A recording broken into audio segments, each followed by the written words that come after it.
Boom, boom, boom, boom, boom, boom, boom, boom, boom. So I think everything should be working right.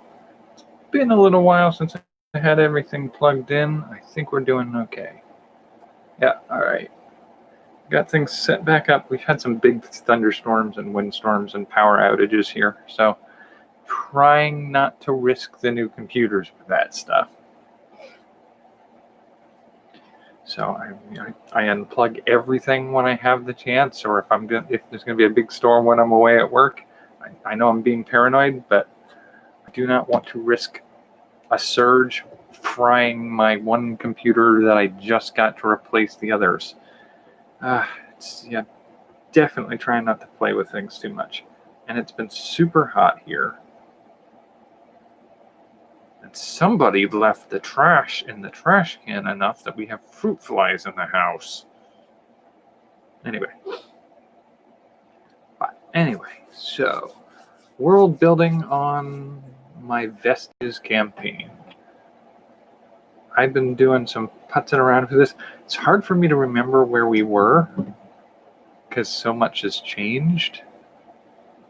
Like after I lost a fair amount of it in the crash of the hard drive, I was able to reclaim most of what I was going for, but I saw it as an opportunity to make some changes to it.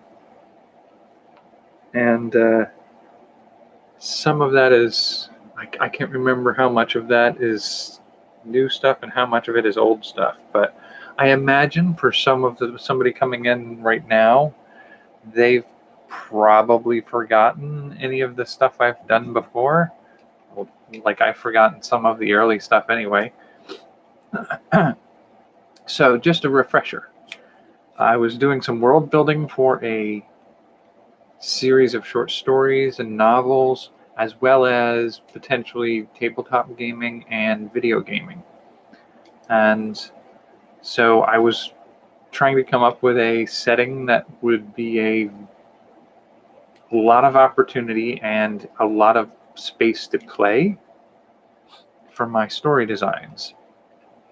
And so the original thing I came up with was a setting in which it's a floating continent, a sort of like those castles in the sky kind of concept, only it's a whole continent and there is no ground beneath them. It's just one big floating, it's bigger than Cuba, bigger than all the islands of, bigger than all the islands of Hawaii put together. I'm not sure though.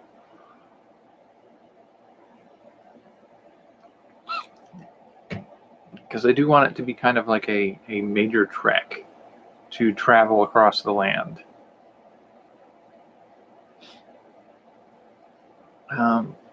Maybe something on the order of England or Ireland, maybe Iceland.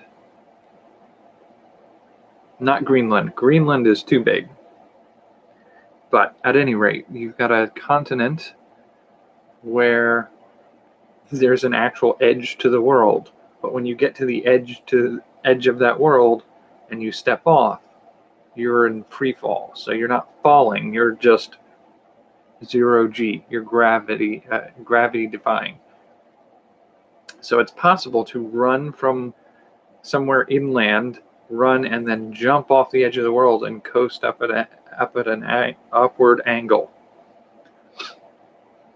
So that idea is one of the things. And as I've played with that idea more and more in my story design concepts, one of the things that comes up is if you have that possibility of being able to go off the edge of the world, you can treat it sort of like an ocean. Or you can go swimming off the edge of the world and swim your way back if you can do that stuff. And if you're treating it like an ocean, boats are a possibility. But because you're in zero gravity, that boat option gives you a three-dimensional space movement possibility.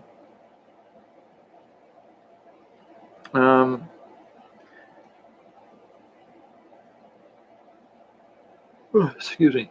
And so one of the things that can happen in a story like that is you have navies of skyships, but as soon as they cross over land, they fall. So that you can only really travel around the continent. But there's a caveat to that. At one point, somewhere along the way, they built a canal from the edge of the continent in towards an inland sea. And that inland sea also provides them with a open sky beneath and above, with a city floating in the middle. So there's a little bit of a traffic way to the city in the center of the continent. Not really the center. I don't imagine I would directly center it. But one of the things I was playing with was trying to decide, I do have a sort of a love for Dark Sun. And the Dark Sun setting is a setting that uses a sort of a wasteland, a desert format. I don't know if that made too much noise. Dark Sun is a wasted desert, a place that's just drained of life through the use of magic. And I like that setting. And I like some of the ideas in it. But the more I played with my setting design, the more it became apparent to me the thing that made more sense was to do something a little bit different for that main setting. And I call it the main setting because that's where everybody's going to start out. But it's constructed on the concept of having a world full of geopolitical conflict, really centered around the idea of the Norse gods. So you have like the Vanir and the Aesir, who were at war at one point, and they arranged a sort of Cold War peace by exchanging members of their communities with one another. And so I kind of built the same idea into my story setting, with the idea of the dwarves and the Fae being the Aesir and the Vanir. And God, I'm so sorry about all the yawning. I don't know why I'm yawning so much right now. So you build the setting with that in mind, but the conflict that goes on in the world against the monsters and sort of tensions and political strife in that environment can lead you to be killed really easily. And what I was originally going for with that is, when you die, you pass into the afterlife. But the afterlife from this realm is a whole nother world. You're born into a different world. And you unravel the fact that each of the different worlds that you pass into is an earth, and the world that you came from is sort of like a heaven. And you were an angel, a demigod, a minor god, something to that effect. And I built it around the premise that if you think about yourself being made out of different cells, and each of those cells in your body could be cultured and kept alive in a container, going about its regular existence, eating, growing, spawning children, cells, and just generally going on about its life, unaware of the greater being that it was a part of. And that premise of, what if on that same level, on that same kind of idea, we are the cells of a greater organism that we are unaware of. And what would it be like for that greater entity to be cast out of the upper levels, like us casting our own mind down into one of our individual cells and taking over that cell to try to find our way back up to the level of being a multicellular organism again. So that kind of idea of these characters being humans and then facing a conflict or a struggle that shunts them down into a piece of themselves in another world. And that entity wakes up with the memories of its overarching self and the struggle that's going on the divine realm.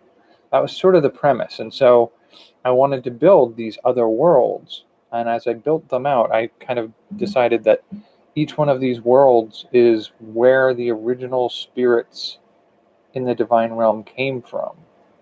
And I made them living entities in and of themselves. So I built a mythology around the idea of a setting where it started out as not anything but not nothing.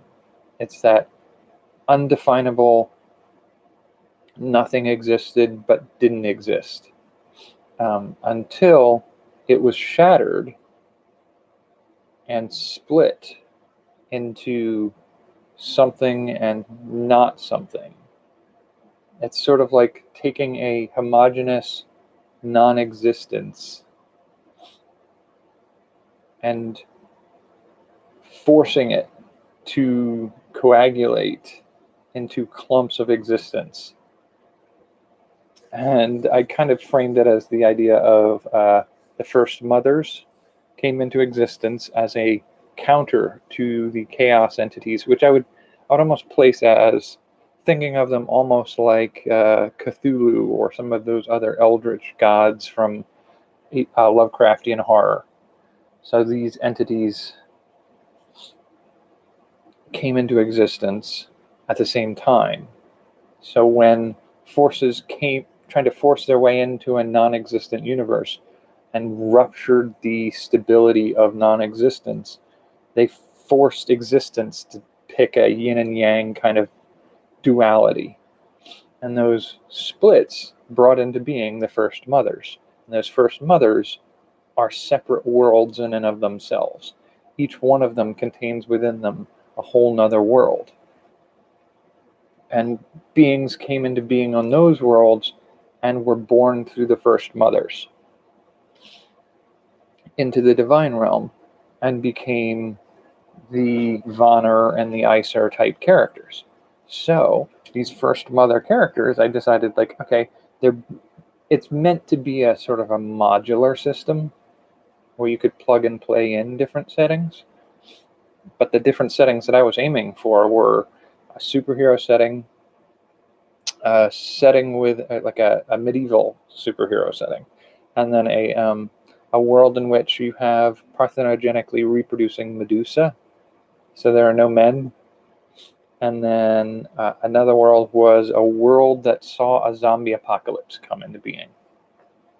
And I sort of felt like each of those was a good setting. I've since then figured that for lore reasons, the setting should have 6 first mothers in the divine realm to start with. There's technically a 7th one that's hidden and less known. Get into that later. But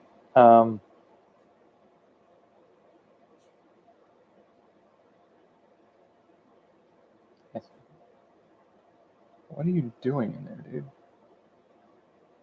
So in the construction of some of those, I've had to really kind of figure out how I'm going to flesh out the other 3 settings.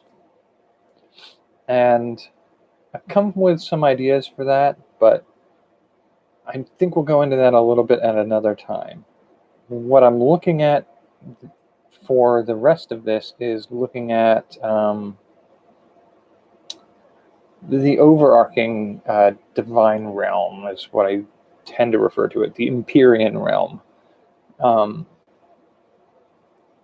the way I originally envisioned that setting was to be a blasted wasteland of Mars-like destroyed terrain, sort of like John Carter of Mars' Barsoom, or Dune for Frank Herbert's Dune, or Dark Sun was one of the inspirations for some of that. You could kind of do like a water world, but not water, desert, Mad Max kind of thing.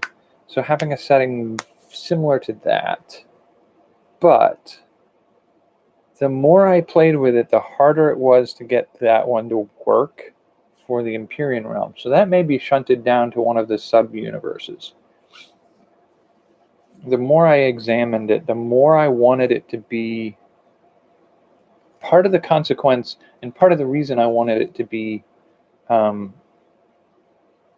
blasted wasteland is I do like that kind of post-apocalyptic setting, but there's a way to do that that's different. And one of the inspirations I had for how I wanted to change this was if you look at certain, like Princess Mononoke and Nausicaa in the Valley of the Winds, you have these wild, overgrown, savage lands. And I guess X-Men has the savage lands on the North Pole. And you can have the Lost World, not like Jurassic Park, the Lost World, but the old style explorers find a like closed off valley within a inaccessible mountain range, and inside of this valley is a world where dinosaurs never got killed off, and you have this savage previous chunk of the savage world in it. And so I kind of like some of those ideas of like a world brought back to savagery. And part of that is, if you look at the area around Chernobyl, after that destruction, if you look at it, the wilderness is reclaiming that area. And yet the area is too dangerous for human life to go back into for long enough, too long. And so this idea that wilderness and creatures crawl back into the blasted deathlands after a catastrophe. And what I wanted to happen on the floating continent was to have this conflict of the First Mothers versus the Eldritch Gods, and have that battle spill over and contaminate the land with chaos and magic and those types of things that make it too dangerous to try to make your living on those lands. And so people who can move off-world, or off the continent, onto floating orbital islands. And those island regions are sort of small kingdoms in and of themselves. They're where the groups found. It's Valhalla and Folkvanger and Andlang and Atlantis and those types of things, maybe existing locations just off into the mist. But each of these races sort of originated on a smaller place, and the struggle of existing in those small places as your population grew meant that you ran into conflict with other entities and sort of warring between island nations. And then gradually those island nations started finding larger areas that they could populate. And on those places, there were wars with the chaotic entities, and the wars spilled over to contaminate the land with the consequences of those wars. But instead of poisoning the land and having life die, I see it more almost like a twisting of the land. And one of the examples that's good for this is Star Wars has the idea of the dark side contaminating a region and warping the life forms in it. But Nausicaa in the Valley of the Winds has the consequences of the 7 days of fire, which is, I guess, like a nuclear war. And one of the consequences of that is the poisonous, I forget what they call it, the poisonous landscape that is a danger to all the beings living in the area. So you have these little islands of humanity in this poisonous wilderness. And there's always this fear that the poisonous wilderness is going to creep up and just consume the communities that these people belong to. But part of that is the wilderness isn't necessarily poisonous. It's pulling some of that poisonous contamination out of the environment and purifying it. So in Nausicaa, what you have is she took seeds from the poisonous jungle and put them in clean soil and clean water inside a garden and found that they turned into healthy, non-poisonous plants. And so as she examined that, like, given the chance, these plants will be healthy, non-poisonous, and non-dangerous. But in the greater outside world, this out-of-control wilderness with all its creatures and plants is deadly just to even breathe the air. But it's not the jungle that's the problem. It's the poisoning they did to the land in their conflict beforehand that did it. And so, taking that into mind, they discover later on in the movie, at least, I think the graphic novel has some differences, but in the movie, they are traveling over the jungle and they crash. And when they crash, two of the characters fall through into a piece of like a cavernous space underneath the jungle floor. And that cavernous space has clean water, clean air, and clean soil. And it's because the plants have been pulling out all the poison, and that's why they're poisonous. But underneath of it all that poison is gone because they've cleaned it up. And so having this setting be sort of like that, but instead of nuclear poisons or toxic waste or something like that, I want it to be the magical chaos, the consequences, the contamination of magics that have permeated the land and twisted the creatures there who absorb it and try to pull it out, and through sort of self-sacrifice clean the environment in a certain way. But it has some parallels also to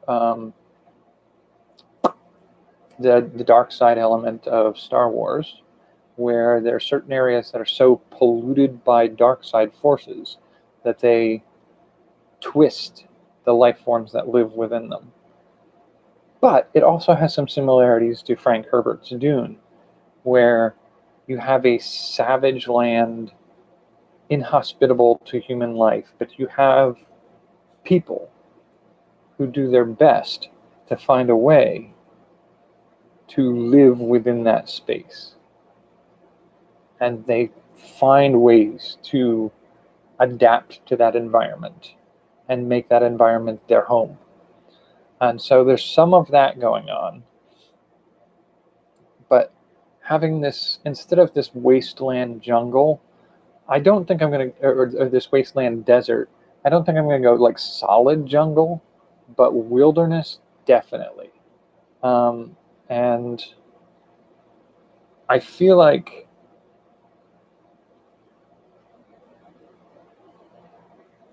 you'll have areas of lighter wilderness and deeper wilderness. And there's just going to be a sort of, some areas are going to be much more ominous, and some areas are going to be lightly wild.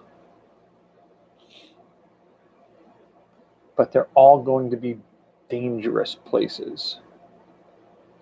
And I want there to be dangerous plants, poisonous plants, poison plants, poisoned food, animals, poisoned everything. But underneath that surface, some of that hazard has been removed by the wilderness itself. And I think that's a better approach than the blasted desert wasteland. But I think there's probably room that I can include a small desert and stuff like that.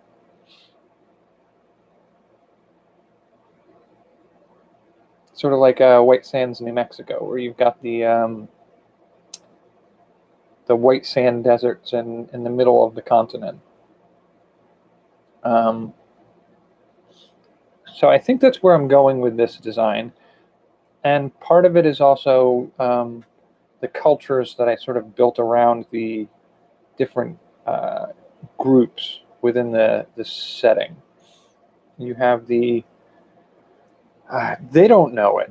They don't know it perfectly either. That's one of the other fun things to do with stuff like this is in certain settings, I wouldn't call it the unreliable narrator, but it's very similar to that concept of you have dwarves, gnomes, humans, fae, fauna, and flora. So you have 6 races that are the base. And then one step over from them is their savage counterparts. So dragon men, imps, trolls, drow. Now that was one of the changes I made. And then beasts and plants. And then one step past that is the sort of the mist. So the dragons, the pixies, the giants, the nymphs, the magical creatures, and the verdure, which is wilderness of some kind. And they're all like, you have the population, the civilization, I guess this is a term we'll use, but the civilization, savage populations, the barbarians, and then you have the mystical entities. And those are your general population. But within those, you have the risk of that chaos environment twisting some of them. So you have mutants and monsters within the greater landscape. But the population of creatures that you look at, you're going to have the civilized races. I should probably stop using air quotes, it's obnoxious. But the civilized races are going to be living on those orbital islands that are not contaminated by the war. But who classifies as a civilized race? And who gets their own islands is an interesting question. So what we're looking at here is, I kind of want to play with the fact that your 6 to start with are dwarves, gnomes, humans, fae, fauna, and flora. But I want to play with the fact that humans, dwarves, gnomes, and fae are not going to believe that their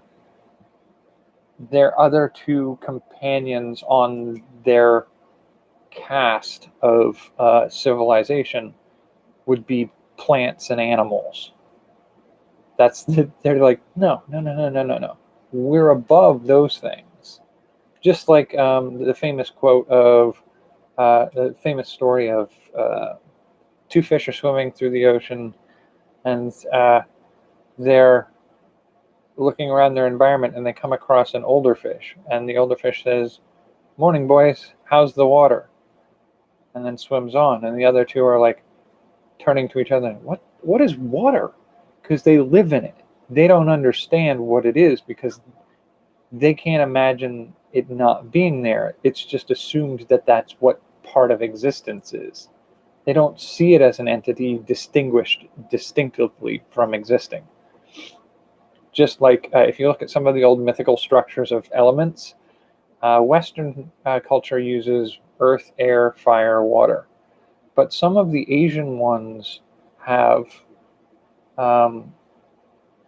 no reference to air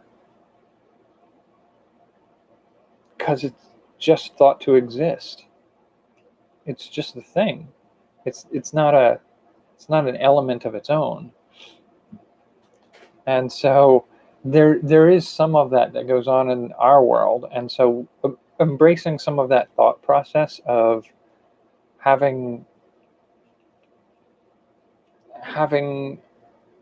a world that has plants and animals in it is just assumed that's just the way things work. So who are the civilized races? Well, if we're going to go along with a certain level of in-universe mythology, you're going to have this sort of semi-awareness of the 6 first mothers.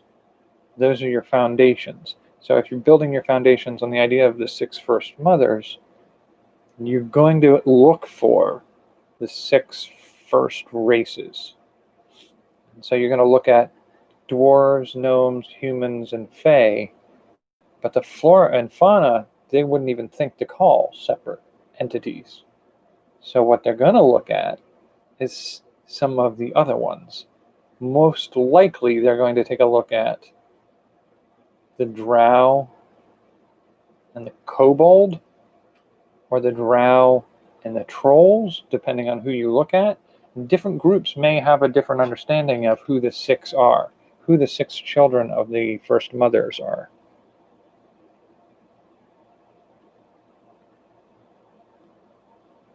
And one of the other things that comes up is sort of like they have their own forms of racism. So the dwarves definitely consider themselves the superior beings, and all others should bow before them. They've had to make their peace arrangements with the fae, and probably the gnomes to a certain degree, and to a lesser degree humans. But how do we relate to each other? And so there is a tendency to look at dwarves, gnomes, and humans as being very similar. The fae are distinct in a certain way. And so you have these different, everybody's aware of the fact that there has a tendency to be 2 or 3 sets of populations that spawned from a given first mother. We know, as I create this, that it's dwarves, kobolds, and dragons are one family. Gnomes, imps, and pixies are another family. Humans, trolls, and giants are another family. Fae, drow, and nymphs are another family. Those are all the structures of the family. But they may tend to look at it from the perspective of who do we look more like, who do we have more in common with. Those are our family. And they would build their, like, one of the things that I always remember from when I was a kid was when the ancient, I want to call them ancient scientists, but they're not that ancient. Even as early as the early 1900s, the perception of what the dinosaurs looked like versus what we know they look like now is very different. And it's so different because the tendency is to think of them as slow, stupid lizards. That even when they found the bones of a T-Rex, they wanted to, and I think I remember hearing this from a teacher. I don't know how true it is, but when they found a skeleton from a T-Rex, they broke bones in its back because they knew all lizards drag their tails, so the T-Rex had to drag its tail. It's not going to be sticking out straight behind it like it looked like it probably did. So somewhere in the fossilization process, the backbone must have fused in the fossilization process. And so they would have to break it to make it fit their mindset of what it should be. And, you know, since they're lizards, they're cold-blooded and such and such. And so they built these fabrications of how they believed the world worked and where these things fit into that world. Well, it comes to light later on that a lot of that isn't right. And so one of the things I'm trying to do in this world building is have the population build this concept of how their world came to be with mistaken beliefs in it. And part of that is looking at it and saying, like, dwarves, gnomes, and humans all look very similar to each other. The biggest difference is changes in size. So you have dwarves, or gnomes are the smallest, dwarves, and then humans. Now, it's also possible that they look further into that and say, well, going past that point, you have trolls and giants after that.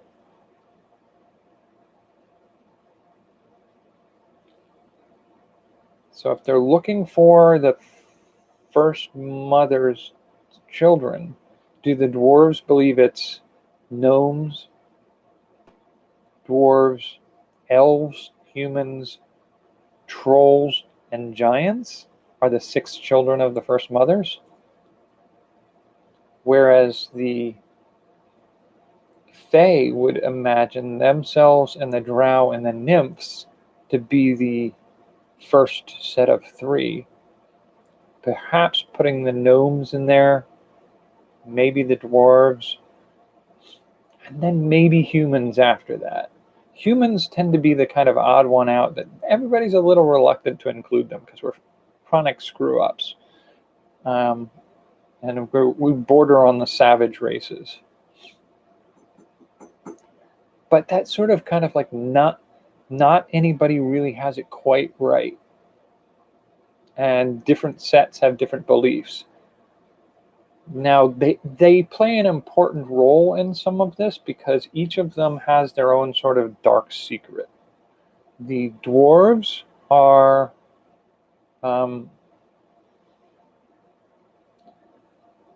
they have a couple of things going on. They are inclined to capture animals and creatures and mythical creatures and other things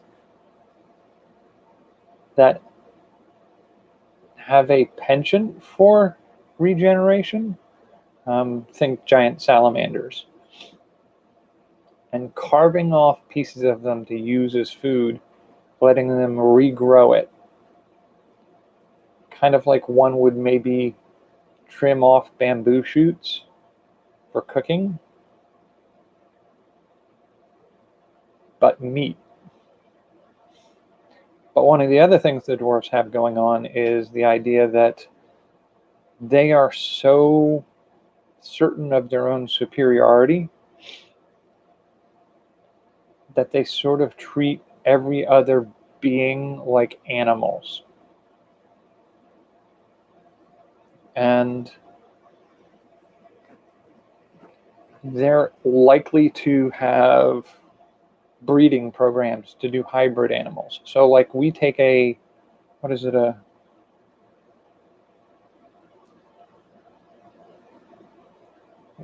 how do we get mules? It's like a donkey and a horse or something like that. Or ligers, or other hybrid creatures. And so they breed different beings together. And that's how this setting is going to get half giants and half... we're going to have a couple of hybrid races that are like half elves and half dwarves. Now that's a tricky one. Half dwarves is on the edge of blasphemy. It's the lessening of the dwarvish perfection by contaminating it with a lesser race. But at the same time, the dwarvish peace agreements with the Fae may require exchanges between the populations enough that you may get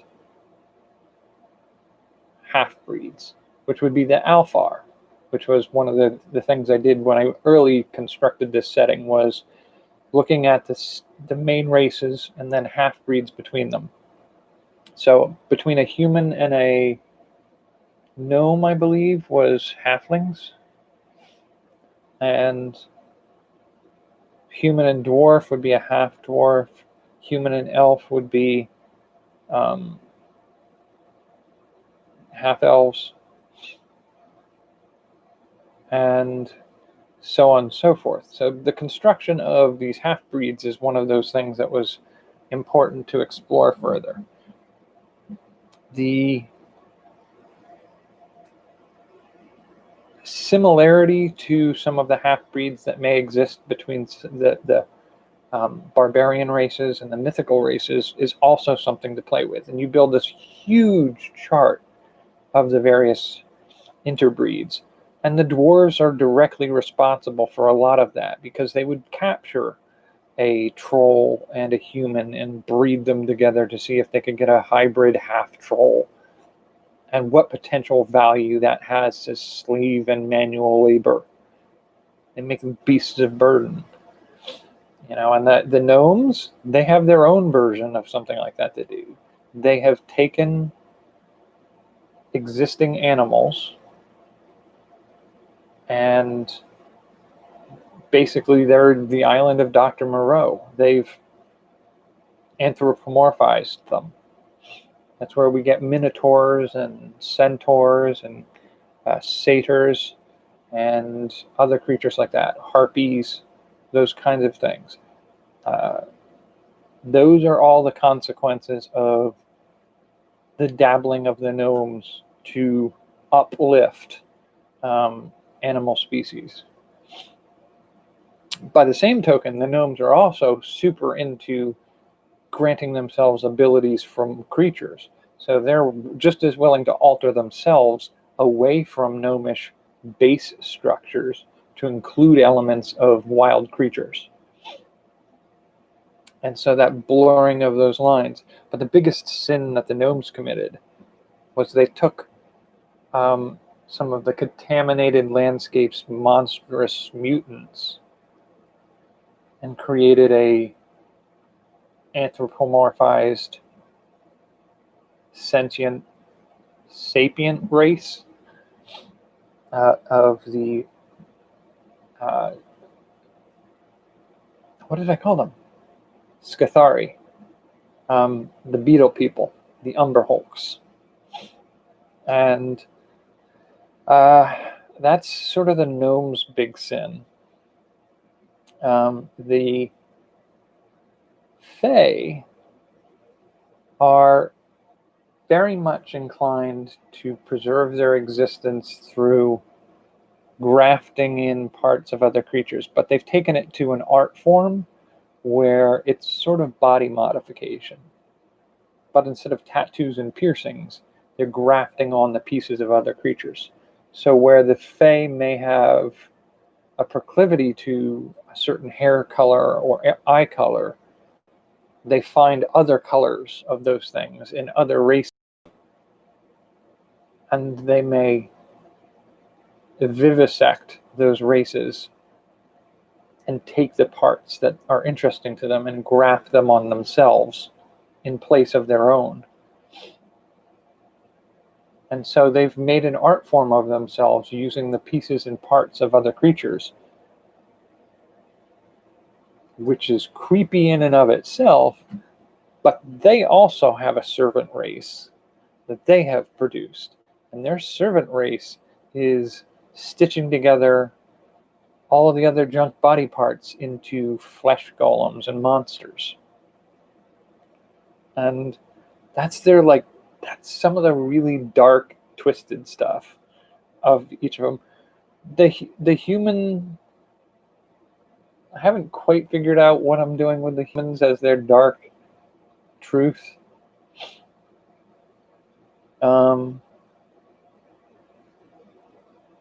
But I feel like one of the other things worth talking about is the fauna and flora. So it's going to be weird. Like, I kind of want somebody to be able to play any one of these things. But if your flora are just plants, having somebody play a plant as a player character, kind of hard to do. Now, you can move in the direction of like the mythical plants or the treants or dryads and that kind of thing as playable plant characters. But I do kind of want to see what I can come up with for some variant on this. Now, animals is a little bit easier because they're mobile and they can perform actions. And I kind of want to play that one a little bit along the lines of, I think we talked about it during one of my story generation days in the last couple of weeks, where there was a anime series called Wolf's Rain, where the main characters are wolves that are portrayed as humanoids in the series. And they transform into wolves, but they can act and interact as humans. And I remember that series a little bit differently. I remember that series as being the story of wolves that cast the illusion of human form. But my brain wants that story to include them not being able to use their hands like a human would use their hands. So you have these creatures that talk with one another, have feelings, thoughts, and interactions with the world. They hide in secret. They're on the run because they're being hunted. It's sort of like telling the story of wolves, but never showing the image. Like, you can do it in a written story where the words you write are about people running as refugees, and it's only at the end of the story that you reveal, ha ha ha, all along these weren't humans, these were these other creatures. It's a little bit harder to do in a setting where technology, tools, and the environments are constructed around the premise of human physiology. So you're not going to have a wolf walking through a city of humans, hiding in the shadows so nobody can see what they are, acting like a human, stealing an apple from a table with their hand, tucking it into their coat. Because a wolf it's not going to tuck it into their coat, and they're not going to take it with their hand. They're going to take it with their mouth. That's not too hard to do. It's when you get to the things like, how is a wolf going to pick a lock? How is a wolf going to turn a doorknob? Like, they're going to use their mouth. They have one hand, and it's the thing they speak with. So it changes how you have to do that. But I do feel like it's a little bit of a challenge to do that in game terms, but I think it would be a fun story to tell, a fun way, a fun gameplay, a fun story, and a fun kind of aspect of experimental storytelling. It's harder to do that with a plant.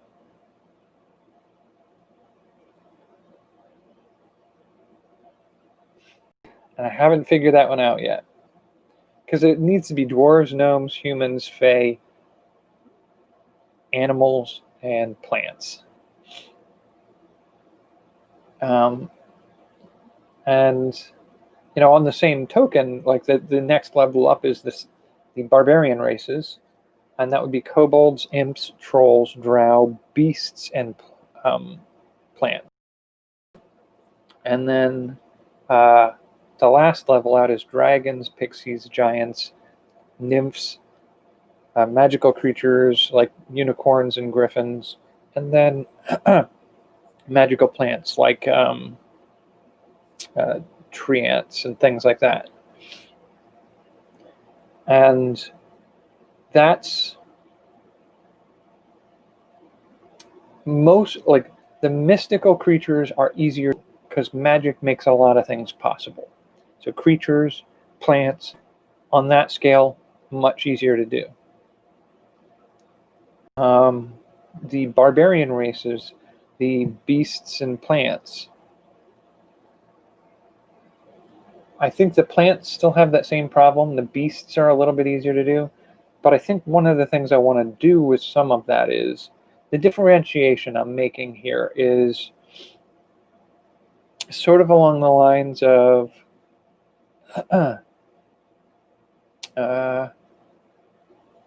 you have some regular boars, and then in Princess Mononoke you have the boar god, who is sort of like a demigod among animals.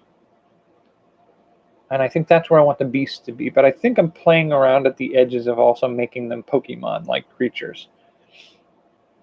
And you can do that with some of the plants, but it's a little bit harder to do that with the plant version of a human. Like the dwarves, gnomes, humans, fae, fauna, and flora. The flora version of a player character is much harder. Like the plant player character would be like a Pokemon plant. Yes, you're probably going to have to carry it around in a barrel or do something like that for it to be mobile. But what do you do with just an ordinary plant? How do you do that as a character? That is super, super tricky. And that's one of those things I still have to crack.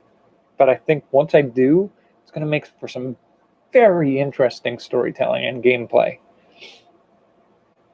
The other thing I think we're getting close to an hour here. So the other thing I want to say is with these 6 tiers of 3, I kind of don't want it to be like, I was thinking along the lines of if the first mothers were the middle one, the barbarian one, and had children that were either the civilized version or the mystical version as extreme adaptations of their middle road path, but it didn't feel right. And then I got to thinking along the lines of, who says that the first mothers have to be one of these things? What if each of these things is just a sliver of what the first mothers did? So what if mother starts out as a dwarf, and like an insect, they hatch from an egg, they're a dwarf. They go into a pupal state, and then hatch from that as a kobold. And then from that, they grow fully into their mature form of a dragon. And gnomes would become imps, became pixies. The Humans became trolls, became giants. The fae became drow, became nymphs. The fauna became demigod beasts, and then unicorns and griffins. The flora started out as simple plants, grew into Pokemon plants, and then became tree ants and mystical plant creatures. That makes a lot of sense to me theoretically, and it does play a little bit with the Norse mythology of the dwarves were the maggots that crawled in the flesh of the first slain giant. So the maggots are us. Like that first tier of creatures, we're the maggots. It's only after we pupate and turn into a greater insect that we become the barbarian races. And only upon further maturation into our final level do we become the mystical creatures that we could be.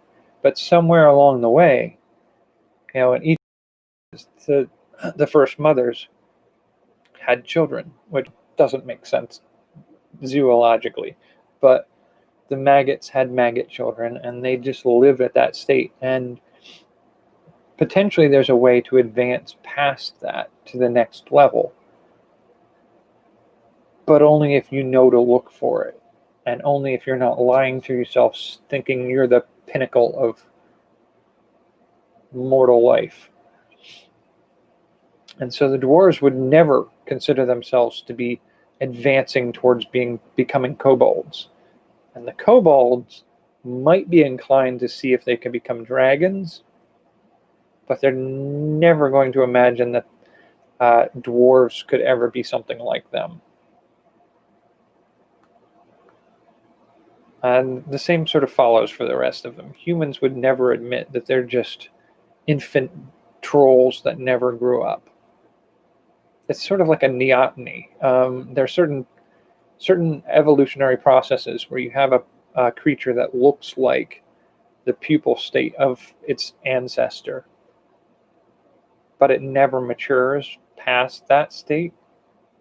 It keeps the traits of the child. And that's sort of what I'm kind of implying happens here. So I do think that kind of works. Again, I got to sort of see if I can crack out that last bit of how could a player play a plant? That's a hard one.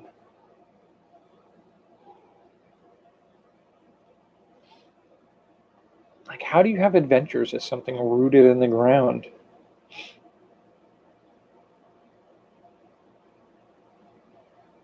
Oh, that's hard. I don't know. I'm going to have to look it up. But we're at 58 minutes. I got one more meal to eat tonight, and then I'm off to bed. I got work tomorrow. I'm hoping to be back on here tomorrow, but I don't know. I don't know. So much is off on my life right now. I got to get some things figured out, but I'm going to see if I can buckle down and really get into this again. Because this is a fun process to play with. I'll talk a little bit more about my other worlds tomorrow. See you then. Thanks for joining me. Well, wait. I hope you're doing all right. I want to thank you for joining me. And until tomorrow, take care and have a good night. I'm not focused at all tonight. That's a bit of a mess.